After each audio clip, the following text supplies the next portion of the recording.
সব জায়গায় জগদ্ধাত্রী মায়ের বিসর্জন হয়ে গেলেও আমাদের গঙ্গাসাগরে কিন্তু জগদ্ধাত্রী মা এখনও থেকে গেছে আমাদের মধ্যে।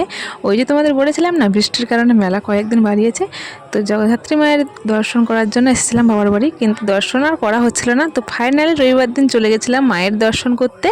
তো তোমাদের আগে দেখিয়ে দিলাম বাইরেরটা, তো প্যান্ডেলটা একটু পরে দেখাচ্ছি তোমাদের। আগে চলো মায়ের দর্শন করি। তো চলে এসেছি প্যান্ডেলের ভেতরে। দেখো ভিড় কিন্তু খুব একটা ছিল না, যেহেতু পুজোটা অনেক দিন ধরে হচ্ছে। এখনও কিন্তু পুজোটা চলছে, 5 তারিখ পর্যন্ত থাকবে।